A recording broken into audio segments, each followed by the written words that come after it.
The level of atrocities that are coming through the Supreme Court is one of those things that I am starting to lose track of because everything is so awful. Things that they are passing are designed to kill people. The cost is staggering, and it has to be fought. It has to be fought every single day in whatever ways that you can. The moral arc of the universe, if such a thing exists, is long, and we have to bend it. We have to reach up and grab it with both hands, and however small a nudge we can make in our own lives, all of us together have to grab it. We have to bend it towards justice, not just once, but every day, every year, every generation, over and over and over and over again.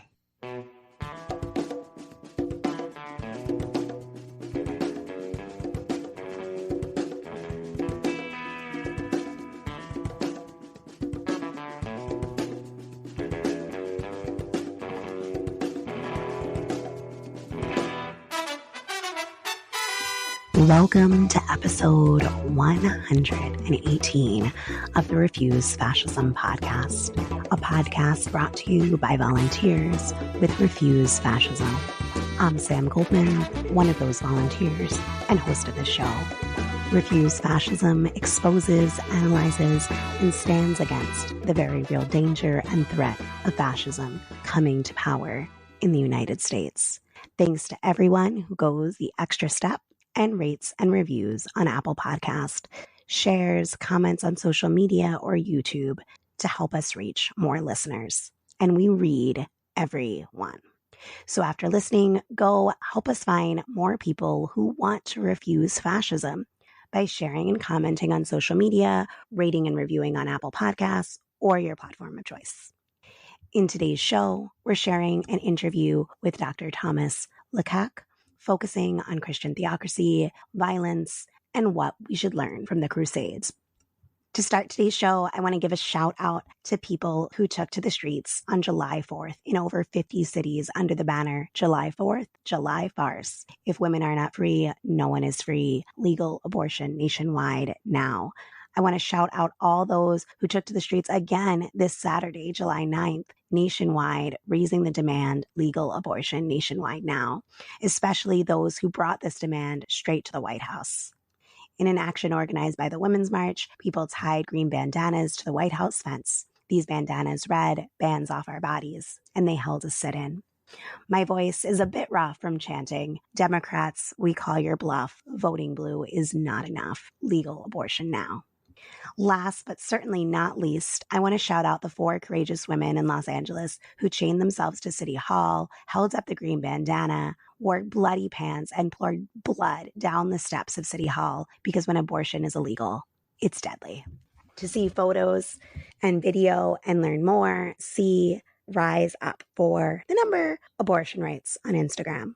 Before turning to our interview, I want to speak briefly to the executive order Biden issued this past Friday. As Greg Sargent noted in the Washington Post, quote, "Buried in the order are provisions that hint at looming troubles in our evolving national battle over abortion. It's a story in which red states pursue women seeking abortions across state lines, which may become common in our brave new post-Roe world," end quote. The danger at the moment cannot be overstated. We need to look at where this is headed if we don't act. The fact that Biden went from stating, quote, "The only way we can secure a woman's right to choose and the balance that existed is for Congress to restore the protections of Roe v. Wade as federal law. No executive action from the president can do that," end quote. The day after Roe was overturned, to Friday's executive order in just 2 weeks, shows that our rage, our mobilization, our relentless determination matters. It's why I feel that now is the time to push with everything we've got for the codification of abortion rights across this land. And let's be real, it would be unconscionable to rest content with what's in Biden's executive order. Anything short of the full restoration of legal abortion across this entire country is unacceptable. It's why I feel that now is the time to raise our voices in the streets for the girls who have been forced to travel out of state for abortions in order to avoid being forced to have their rapist baby, and for the women who have saved every last penny to get to a clinic only to arrive at shuttered doors. We must do this because lives endangered, futures foreclosed, and women reduced to incubators anywhere, affects all of us, everywhere. One of the co-initiators of Rise Up for Abortion Rights, Sarah Taylor, had said immediately following Biden's executive order, something that I thought really resonated that I wanted to share. She wrote, quote, Biden used the signing of his feeble executive order as an opportunity to lecture women to vote in November. Relying on voting for the Democrats who continue to capitulate to fascists got us into this atrocity. We need to be in the streets, rising up now to compel those in power to restore legal abortion rights nationwide now, end quote. This assault on abortion rights is a battering ram and linchpin of a whole fascist program. What do I mean when I talk about fascism? Well, as we discuss on our website, refusefascism.org, fascism is a qualitative change in how society is governed. Fascism foments and relies on xenophobic nationalism, racism, misogyny, and the aggressive reinstitution of oppressive, quote-unquote, traditional values. Fascist mobs and threats of violence are unleashed to build the movement and consolidate power. What is crucial to understand is that once in power, fascism essentially eliminates traditional democratic rights. Fascism has direction and momentum. Dissent is piece by piece criminalized, the truth bludgeoned, group after group is demonized and targeted along a trajectory that leads to real horrors. This American fascism is the one on our show we seek to expose, analyze, and stand against. Now, here is my interview with Dr. Lecaque. So I am excited to get the opportunity to speak with and for you to hear from Dr. Thomas Lecaque. He is an associate professor of history at Grandview University in Des Moines, Iowa. His work focuses on the nexus of apocalyptic religion, religious violence, and politics from the Crusades to the contemporary era. And unfortunately, his work is becoming increasingly relevant. So welcome, Dr. Lecaque. Thank you so very much for having me. So let's start with the 7th century myth. In 2019, you wrote a Washington Post article about the 7th century myth of the last world emperor, which helped explain the Christian fascist movements, you probably would use a different word, support for the notoriously secular, though still patriarchal fascist Trump. I was hoping that you could talk a little bit about that myth, how we should understand it, and how it influenced the Crusades, and how much of that myth is still at play for what I call the Christian fascist movement, what you may call the Christian nationalist movement in the United States now that Trump is out of office and continuing to try to claw his way back in, whether through his own being or his series of proteges. I don't think any medievalist likes feeling relevant to the contemporary moment. Maybe there are some who do. There are medievalists who study like really happy things, and I think that sounds so cool. Crusade historians, by and large, hate being relevant to the contemporary moment because what we study is awful, and anytime it intersects with the present, it's worse. So the legend of the last world emperor is one of the many strands of Christian apocalypticism that never quite goes away. So Christianity is an apocalyptic religion. The idea of a second coming is bedrock in Christianity, and it leads to the end of the world. And when I think about the end of the world, when I think most people think about the end of the world, we might think about, nuclear bombs falling, and then it's the post-apocalyptic wasteland. Or if you happen to have really been going to the movies that summer in the 90s, you're either thinking a comet or an asteroid, depending on if you're an Armageddon or a Deep Impact fan. Nowadays, it's zombies. For me, it's always the levees breaking for Hurricane Katrina. That's how I picture the end of the world coming. In the Middle Ages, and in Christianity in general, the apocalypse is hopeful. The apocalypse is not something to be feared. The apocalypse is something to be anticipated eagerly because it's the end of this world and the coming of the kingdom of heaven.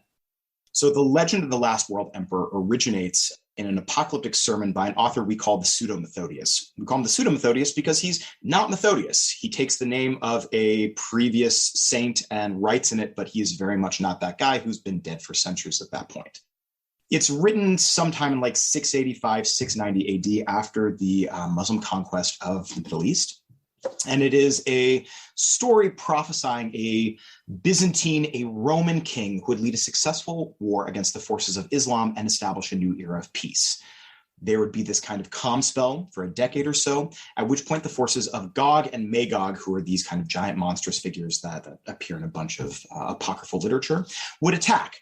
And instead of setting out to resist them, he would travel to Mount Golgotha to lay down his crown, fulfilling the prophecy of Daniel and setting the stage for the second coming and the final apocalyptic battle between good and evil. Now, the Last World Emperor demands a secular hero. It takes a king and puts them directly into salvific history. You need this secular figure to come be your apocalyptic hero. And in the Middle Ages, and I think even into the present, almost all of these secular heroes are based on the model of King David.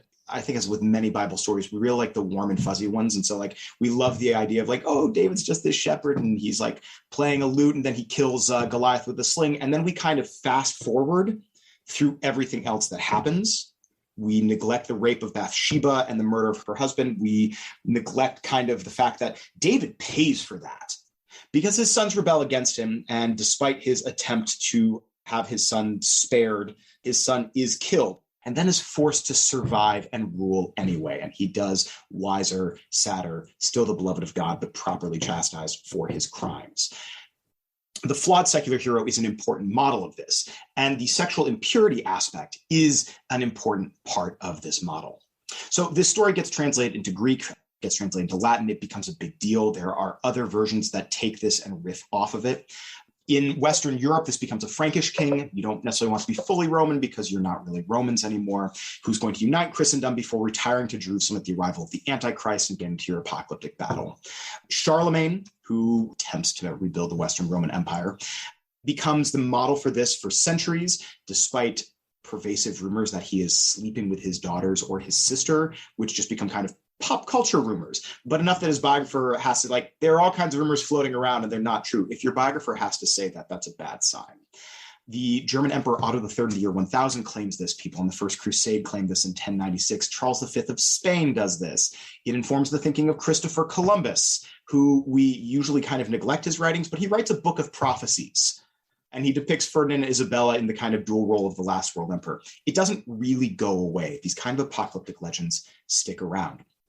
Trump is a very flawed secular figure, and yet people keep ignoring or even embracing his flaws because of what they believe he will give them. And unfortunately, I think with the Supreme Court decisions last month, we can see why they'd be willing to overlook it, because this is clearly part of God's plan for the people who are championing the overturning of Roe versus Wade, who are excited about no longer having Miranda rights, who are the list goes on and on and on and on. The despair is great.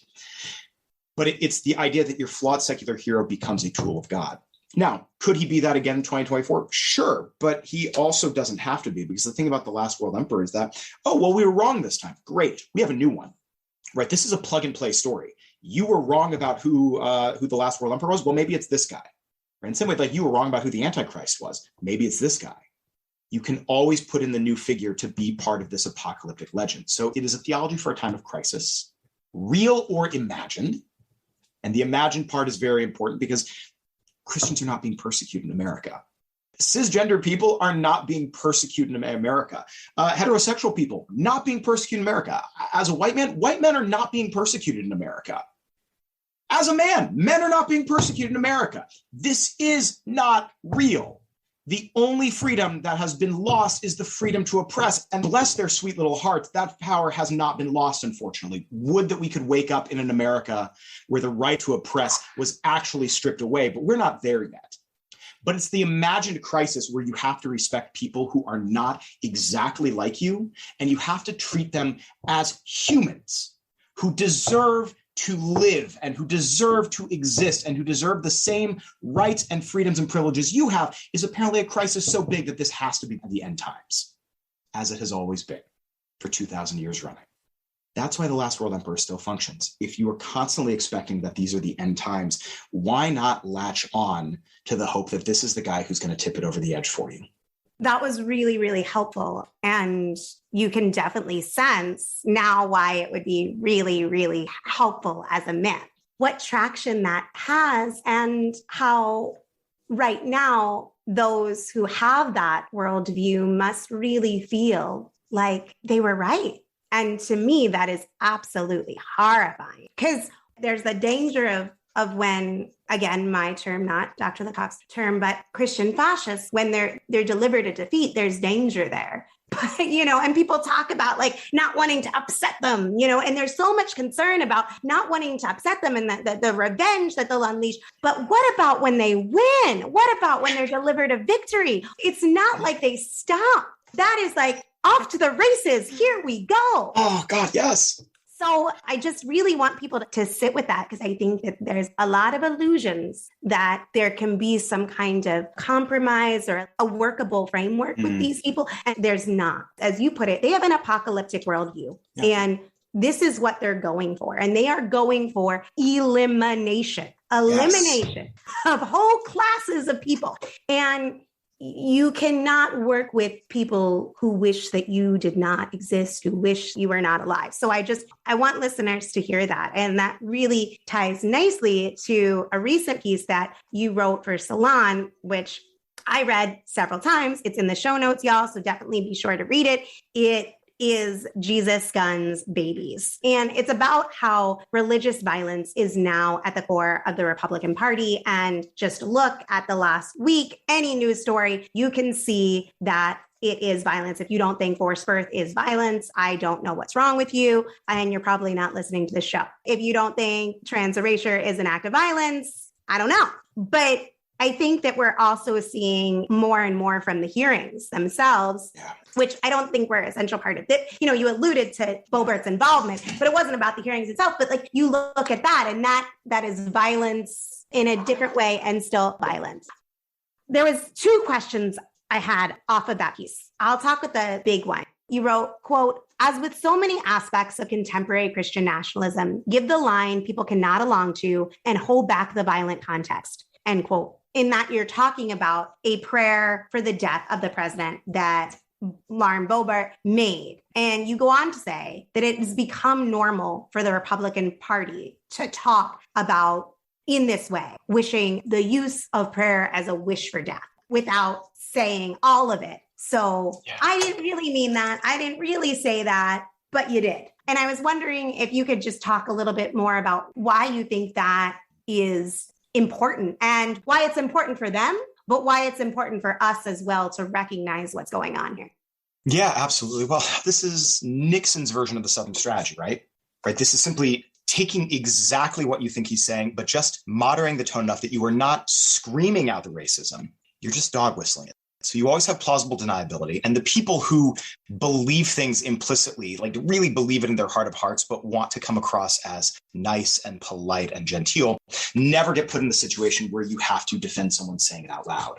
I think this carries on nicely with kind of Stormfront, the neo-Nazi groups, tactics for the internet, where you turn Nazi propaganda into jokes and memes. So you always have that kind of line of plausible deniability. Like, are you serious? Are you joking? Ha, ha, ha, ha, while normalizing this kind of rhetoric, right? This is an ongoing problem with memification, where you say and advocate genuinely horrifying things, but because it's a meme, you're like, are they serious? Are they joking? We're not going to take down this post. We're not going to press criminal charges. We're just going to let this stand.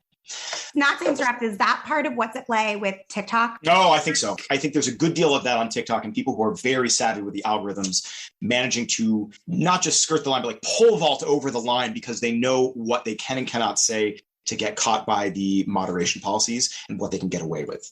And I think that we are fundamentally unprepared for how savvy people actually are about using the internet and how easy it is to get around moderation policies. I mean, anyone who's ever been on Twitter and reported something that was very clearly a call for violence and then immediately gone back like, this doesn't violate our policies, knows the feeling very well. But this is true everywhere, that there are keywords that you avoid, and all of a sudden you can do almost anything you want on the internet. Now, the thing I think with the use of Psalm 109.8 is that I think people really fall for the shtick that a lot of politicians use to seem like they are not threatening. And I see this often when people are discussing Lauren Boebert or Marjorie Taylor Greene. This was George W. Bush. These people are uneducated and they don't know what they're saying, and let's laugh at their gaffes while they are building an actual power. So like, this was George W. Bush's like, I'm just a good old boy from Texas with like a Connecticut boarding school pedigree, but okay, sure, whatever. He's just folksy and charming. Let's ignore literally everything about his background and the fact that however much we may laugh at his gaffes, his administration is building unprecedented war powers and then took us into war in 2 countries and botched the response to Hurricane Katrina. And we could go on at enormous length, right?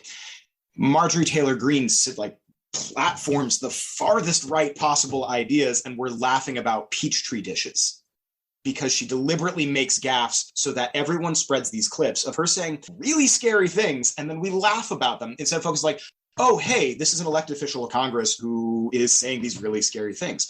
Lauren Boebert is not dumb. Lauren Boebert knows exactly what she's doing. Lauren Boebert is very well aware of how to use the Bible and religious rhetoric and religious language, and she's not making gaffes. And we take these clips that get spread through social media, and they go viral, and we discuss them, and we laugh about them. And it's exactly what she wants. But if you look at them in context, she knows exactly the theology she's promoting.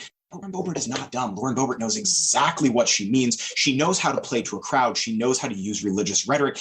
She is selling Christian nationalist ideas. And while we're all laughing and promoting them, everyone else hears what she's doing. 1098, may his days be few and another take his office, is a great one because you're just leaving out the second half of it. We're all laughing. David Perdue of Georgia invoked it against Obama in 2016. It became an anti-Obama slogan on bumper stickers. But 1099 reads, let his children be fatherless and his wife a widow. This is a prayer for death. And people read the Bible. Right. And I think we live in this weird world like, oh, let's just like your Bible verse of the day app is going to decontextualize things. Great. And if all you're doing is listening to the words she's saying and not considering context, great. It's like, oh, man, that's just kind of rude. People actually read the Bible. People know what the next line is. People know that this is the second half of it. And we're all laughing along and it's all funny. We're all very amused by the idea that Jesus was killed because the government took his AR-15s away. Obviously, the people in that room know that the crucifixion is necessary for the resurrection of Christian theology, and that's what they're waiting for the second coming for. That's not the point. The point is that a Christian society is an armed society, and that's scary. And we're laughing, and we should possibly stop laughing and stop mocking and start listening to what they're saying because they're shouting at us. They're shouting it again and again and again. And if we're honest, they've been doing it for decades. Yes. And now it is at such a volume that you can ignore, but because people haven't been listening, it's been normalized and people don't even hear it, I think, or if they hear it, it's somehow like minimized in the ways that you were talking about through the laughing at the buffoonery. And this was true for Trump too, and negating the danger posed, and as if people cannot be both, as if people cannot be buffoons and extremely dangerous, as if people cannot be folksy and theocrats. You can actually do both. And they have, and they are, and they're getting better at it. And I think it's also, there is just a little bit of misogyny in there, in that undercutting the danger posed by a Lauren Boebert, Marjorie Taylor Greene. They're just the crazy women, you know, instead of like, no, they're pretty serious, dangerous women. Yeah. That's just my 2 cents on it. I think you're absolutely, well, you know, the kind of gross attacks on Boebert that Occupy Democrats were pushing out, gross, misogynistic, completely unsupported by any data. And people went along with it to a staggering degree. And it's like, oh, no, this is the problem, right? You understand that when you're sharing crap like this, you are also the bad guy. But we simply, I do not count myself in the we, but lots of people simply went along with this. And it's the same thing, like, we are simply going to ignore the possibility that they are both serious and good at what they're doing because that does not fit the narrative we want. But like, we feel very comfortable with treating a Mike Pompeo or a Bill Barr very seriously when they spread Christian nationalist rhetoric, when they're spreading the same kind of Christian nationalist rhetoric, using the same kind of language and the same kind of gas rhetoric. This is a serious threat. But when the women who are coming out of rural communities do it, suddenly it's a joke. We do not have time to grapple with all of society's problems, but like, it's just something that every time it happens, you want to shake people. Mm-hmm. Because who we've decided is valuable and who we've decided matters and who we've decided we need to take seriously has all of the problems that everything else in society has. They know what they're doing. They're really good at it. We're really bad at dealing with it. And that's an us problem, unfortunately. Yeah, I agree. And that us is big and varied. And that's important to recognize too. I think that the people in this country have a lot of issues, but one of them is there is a lot of populist epistemology in this country. And if it's out there and people that I know are spreading something, it must be true, therefore I'll spread it too. Yeah. I think that's extremely dangerous. It's just as dangerous on the quote unquote left as it is on the right in that way, in the lack of wanting to find evidence for truth, let alone importance. There was another aspect of your piece in the Jesus, Guns, and Babies. That comes from a slogan from a Georgia GOP primary candidate for, I think, the governor's race. And you use this to make a larger point about the GOP. And it was a ridiculous slogan on one level. And yet this Candace Taylor lost her election. So I was wondering if you could talk about why it encapsulates so much more of the essence of the GOP these days, that Jesus, guns, babies. Yeah. So it's the big tour bus, right? It's the picture of Candace Taylor with her giant tour bus that says Jesus, guns, babies on it that we laughed at. And by we, I mean just the internet. The internet thought that this was hilarious. Which makes no sense why it was hilarious. She's just saying the quiet part out loud. And then every aspect of her campaign was marked by her saying even more things that you would think you'd want to keep quiet, just screaming them to a bullhorn. She told followers to pray for good sheriffs, that corrupt ones would be executed for treason, and pushed kind of the constitutional sheriff doctrine, which is extremist and legally completely unfounded. The idea that sheriffs are arbiters of what the law is in their counties, not enforcers of it. They get to decide what the law is. They don't just have to enforce the law, which is terrifying. She said at a campaign rally, we're going to do a political rally. We're going to honor Jesus. They're not going to tell us separation of church and state. We are the church. We run this state. And everyone's like, man, this is crazy. And how many times have we heard that in the last month up to like the Supreme Court? Sure, she's the crazy one. Sure, that makes sense. Now, of course, she also called Governor Brian Kemp's administration a Luciferian regime. Too bad that idea is just percolating through far-right circles. That's not her. That's everywhere in QAnon and far-right circles right now. She said she'd release an executive order against the satanic elites. QAnon vowed to tear down the satanic Georgia Guidestones, which were bombed this week and are gone. So yes, your losing candidate can say things like that, and then here you are. She championed the genocide of indigenous peoples in this country. She said the First Amendment right, which is our right to worship Jesus freely. That's why we have a country. That's why we have Georgia. That's why we had our founding fathers come over here and destroy American Indians' homes and their land. They took it. And we shouldn't be surprised because America is literally built on the genocide of indigenous people. But usually people shut up about it at best. Of course, we don't expect that anymore because we are going back. I think in the fall, they're going to, what is it? It's the Indian Child Welfare Act is going to be revisited by the Supreme Court. I mean, the level of atrocities that are coming through the Supreme Court is one of those things that I am starting to lose track of because everything is so awful. But I think that's on the docket for the fall. And of course, when she lost, she refused to concede the election because that's now become standard. But the Jesus is the end of the separation of church and state because these are Christian nationalists and what they want is a Christian nation. And they mean that not in a warm and fuzzy, informed kind of sense. They mean that in terms of the theocracy. Now, what's always fascinating about this is that they're not very good at specifying which version of Christianity they mean. And the First Amendment is very important, but the freedom of religion is also the freedom to not have one Protestant denomination take over because the people writing this who were not Puritans did not want Puritans ruling anything. And if you've looked into kind of British colonial history at all, there's a reason they don't want Puritans running anything if they're not Puritans. No one wants the Quakers to take over and build a Quaker-based state, which is too bad in a number of levels. People are terrified of the Catholics. America's built on anti-Catholic sentiment. It's there, it's bedrock, it's bad. Maybe the justices in the Supreme Court should think about that, the ones who are Catholic, who are happily handing it over, because that's not going to go well for anyone. But like you are building a series of alliances and the idea that there is a unified Christianity. I would ask the Church of Jesus Christ of Latter-day Saints to contemplate the fact that in Missouri, that they didn't repeal the law allowing you to murder Mormons in Missouri until like the 70s. Things have changed in America, but like we can all remember when the denomination of presidential candidates was something that was used specifically to attack them. JFK Jr. is the QAnon thing. We're never going to speak about that. Let's move on and pretend those people are going to go home someday. JFK was accused of being like a papist plant until Mitt Romney had the nomination. Attacks on his LDS background were standard fare. You know, I grew up in a town where I knew people who talked about, you know, that there are the Christians and then there are the Catholics as two separate things. But fine, they're going to blur those lines. That's a problem for them. If they win, we'll all be dead by that point. That won't be our problem. I wish them misery. So that's the Jesus part. The guns part is everywhere.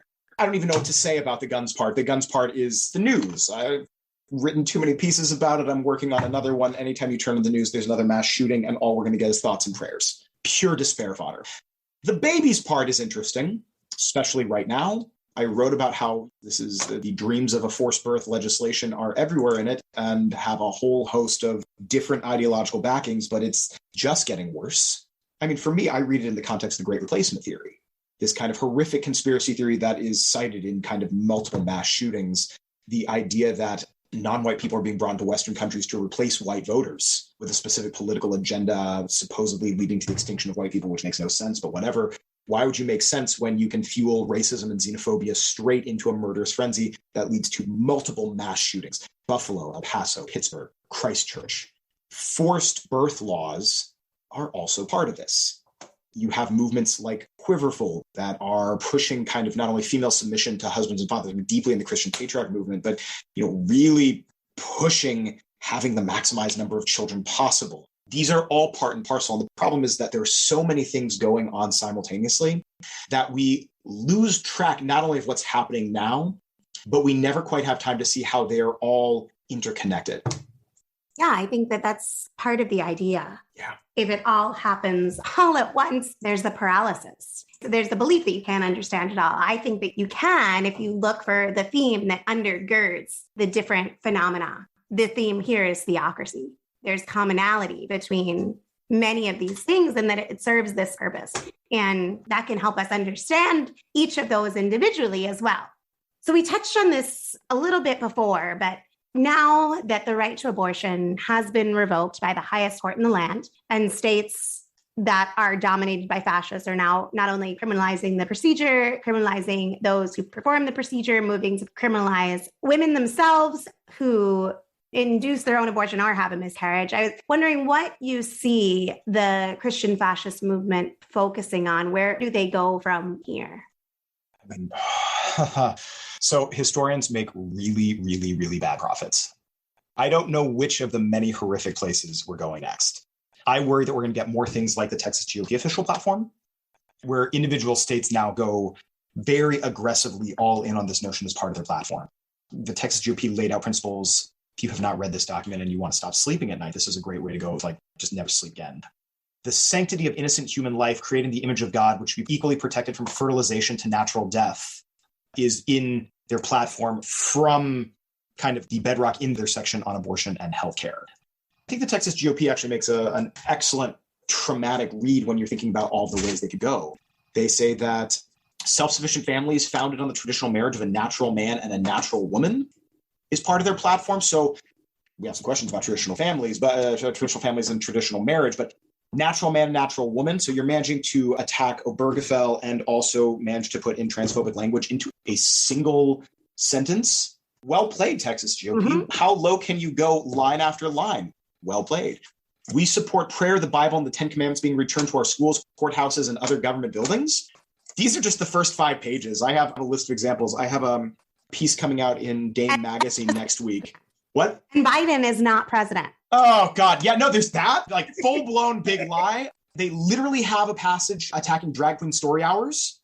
In here, by name, they call for a passage of a law more comprehensive than the Florida law that prohibits instruction in sexual orientation and gender identity in schools. So, you saw the Don't Say Gay law, and you thought, that doesn't go far enough. They have an entire section attacking homosexuality and gender identity issues that opens with the line, homosexuality is an abnormal lifestyle choice. This is the official platform of the Texas Republican Party. So I don't know where the Supreme Court is going next.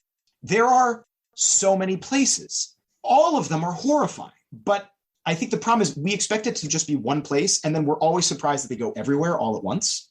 I think that's the thing, is that we're in a place where we are waiting for Dobbs versus Jackson, and we are terrified of what it's going to be. And in the lead up to that, we also get, the destruction of your rights against kind of police invasion. We get the crumbling of the walls between church and state. It's all of the things all at once. And it is a relentless assault because we are trying to analyze things one at a time and try to really understand. And before we have finished analyzing the last horror show, 6 new ones have happened because there are just so many different facets of this.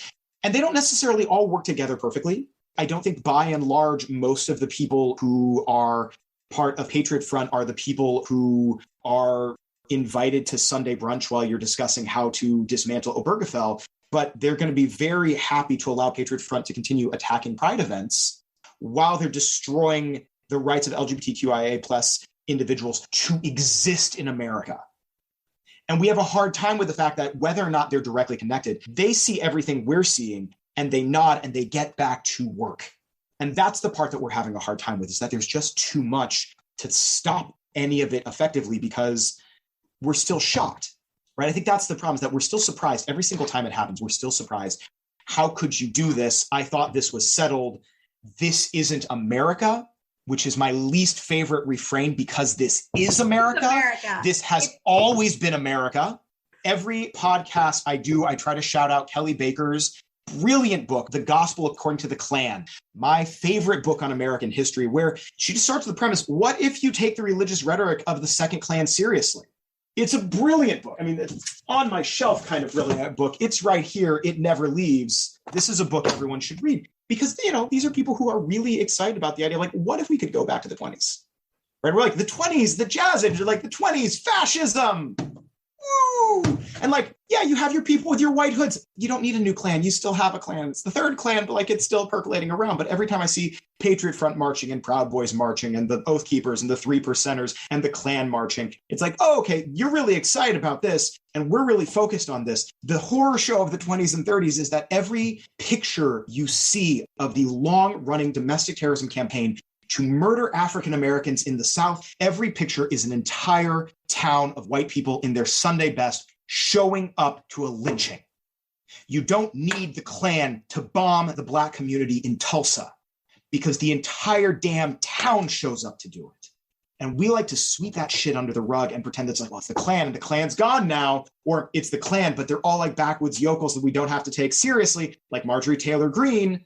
Well, no, it's a bunch of middle-class dentists in all 50 states and a bunch of provinces in Canada, and they have money and they have status and they have kind of social appeal at the time. They also want to murder some elements of America, and everyone knows this, and everyone nods along with it. That's the kind of stuff terrifies me, is that this is the vision that they want. This is the vision of the past that they're nostalgic for. What they want is Jim Crow laws, and then to expand that out to an even bigger swath of like, how many groups can persecute simultaneously? What if we persecute all of them? And the part that's always fascinating to me is that everyone's like, well, this is Gilead. Well, listen, Gilead is fiction based on all of these historic events that actually happened. They just didn't happen to white people.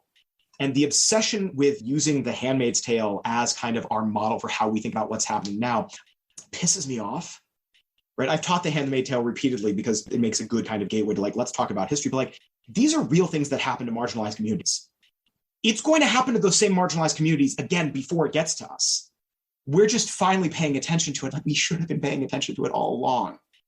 I mean, my 2 cents is I think that's part of what makes it powerful is that everything came from somewhere. Yeah. And I think that that was intent. I also think that some of the decrying that is done obscures what was in the book and what did happen to people of color. And they didn't have the same fate. And so there's what we feel and there's other things that are there too. So that is my thought. I mean, the biggest lesson I think of the book is that you need to act before it becomes too late. And that is the part that gets obscured. That is the part that isn't talked about. Yeah. And I think that if that was more of the conversation, if the conversation was more about when do we act and what are the lessons that we've learned from all of these examples, you know, it's like the boiling in the bathtub.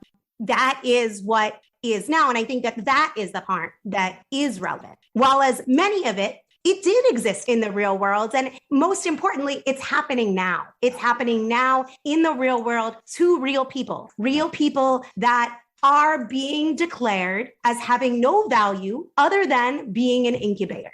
And I think that that is worth people really reckoning with because people continue to be like, we're just going to keep going about as life is normal. And normal is so gone, baby. That's so gone.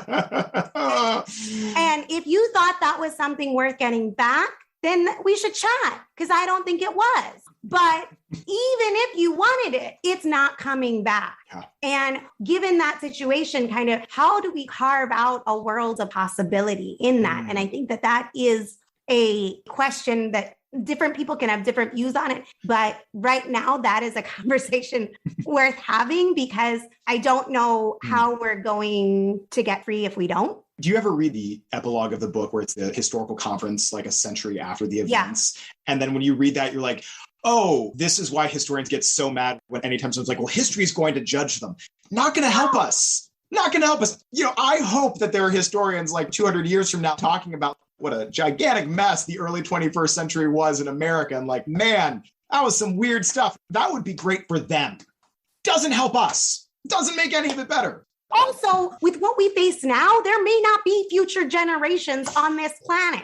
The University of Nunavut doing it, we'll see what the North is like in a decade, let alone, 100 years from now. It's the other one, like, no, I want judges to judge them now in court. Yes. So I wanted to close out with if there's anything that we don't know, but need to know for the sake of truth, the historic record about maybe the Crusades or something else that we didn't talk about that you want to make sure that you have the opportunity, any of those things, the impact world politics and Christian nationalist ideology today. On the briefest note, the Crusades were bad and the Crusaders were by and large bad people, and wanting to emulate the Crusaders, it's not a red flag, it's a giant red billboard of like, run from this. This is a terrible idea. They're fascinating. They're important to understand. They're important because their ideology spreads and continues and carries on. But like, these are not good people. These are not people who we should want to make our heroes. And that's a conversation I go on with endlessly. I like to end conversations like this with a silver lining of hope. I don't know how to fix things. Again, I'm a historian, and by and large, I study bad things. And so like solutions are not a thing that I'm great at, but the things that are happening now are new. History does not repeat itself. It's just that people don't change nearly as quickly as technology does. And so the kind of constant grasping attempt by a minority population to hold on to power, no matter the cost in lives, literally the cost in lives, because the things that they are passing are designed to kill people. The bills that are being passed in state legislatures across the country, especially the anti-trans bills, are not designed to protect. They are literally designed to make trans people die. They are monstrous. And every assault that we see is going to kill people. And what we see over and over and over again is that you have minoritarian rule that desperately tries to cling on to power at all costs. The body count is horrific and they fall at the end. And that's not hope in a warm and fuzzy way, because the cost is staggering.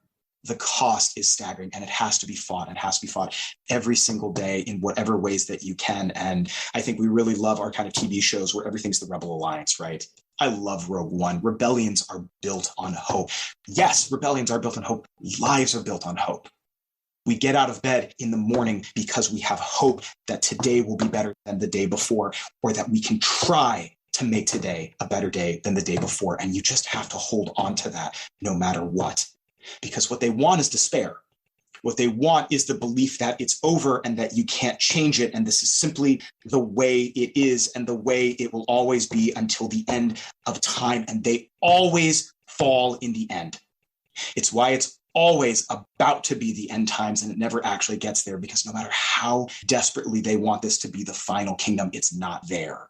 And even if they got their wish, I have to believe that based on everything I've read of the Bible, Jesus would descend and ask them, what the fuck have you been doing? I don't know how to fix things. I teach and I try to impart a little bit of wisdom, a little bit of hope in the classroom. And I write and I try to inform a little bit about some of the weird stuff that I see going on and how it connects to other stuff. I don't know how to fix things. But I know that what you have to do is you have to find whatever it is in this life that means enough to you to keep taking those steps forward and to keep fighting. And whoever and whatever that thing or person or place or moment or belief, whatever it is, you latch onto that. My favorite historical figure is not a figure from the Middle Ages. My favorite historical figure is Theodore Parker. And we love Theodore Parker because he gets quoted out of context by Martin Luther King Jr. And Obama loved the idea the moral arc of the universe is long, but it bends towards justice. Theodore Parker believed that you bend it towards justice. You don't wait. You don't sit around. He formed committees to violate the law, to make sure that escaped enslaved people got the fuck out of Boston before slave catchers could catch up with them, and kept going. He funded John Brown's raid as one of the Secret Six and then defended it afterwards. The moral arc of the universe, if such a thing exists, is long, and we have to bend it. We have to reach up and grab it with both hands, and however small a nudge we can make in our own lives, all of us together have to grab it. We have to bend it towards justice, not just once, but every day, every year, every generation, over and over and over and over again. Thank you so much, Dr. Lecaque, for sharing your perspective, your insight, and your expertise with us. And for people that want to read more from you, should they follow you on Twitter? What should they do? Following me on Twitter is an easy way if you want to be exposed also to my ramblings about all of the topics. If all you want are to read the pieces I write without any of the commentary, I exist on LinkedIn. It's the clean version of everything else.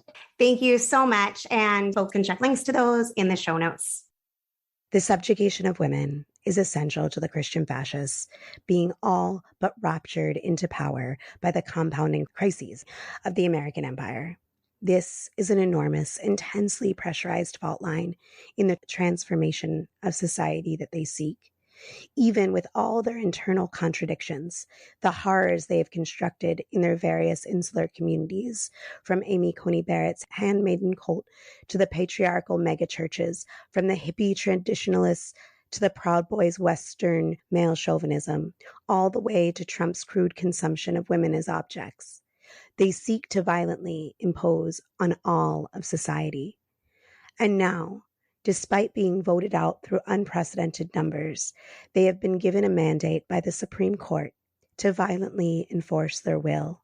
And they have been positioned in state houses across the country to exercise this as well.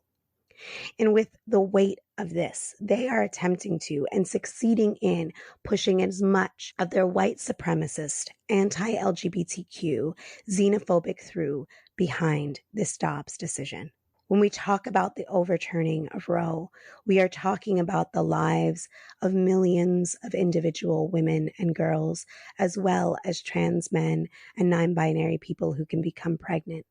And we're talking about whether a full half of society, women, will be openly and increasingly dominated by the other half.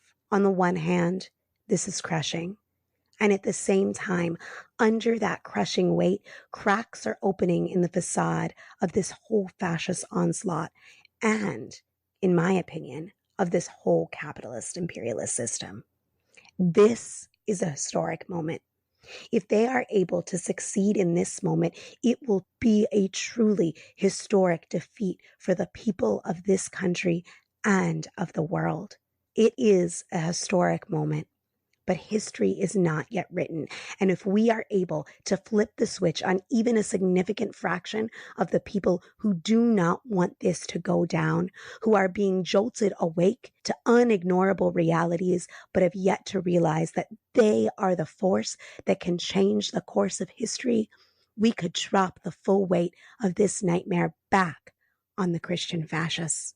But only if we transform the vast, endless sea of despair and anxiety and impotent rage into action in the streets to shut this country down. With that, I want to thank you for listening to Refuse Fascism. I want to hear from you. Share your thoughts, your questions, ideas for topics or guests, or lend a skill. Tweet me at samanthagoldman, or you can drop me a line at samanthagoldman@refusefascism.org, or leave me a voicemail by visiting anchor.fm/refuse-fascism and clicking the message button there. Want to support the show? It's simple. Show us some love by rating and reviewing on Apple Podcasts or your listening platform of choice. And of course, follow, subscribe, so you never miss an episode. Chip in to support our pod and content creation to help people understand and act to stop the fascist threat. You can donate by visiting refusefascism.org and hitting that donate button. Thanks to Richie Marini, Lena Thorne, and Mark Tinkelman for helping produce this episode. Thanks to incredible volunteers, we have transcripts available for each episode, so be sure to head on over to refusefascism.org and sign up to get them in your inbox each week. We'll be back next Sunday. Until then, in the name of humanity, we refuse to accept a fascist America.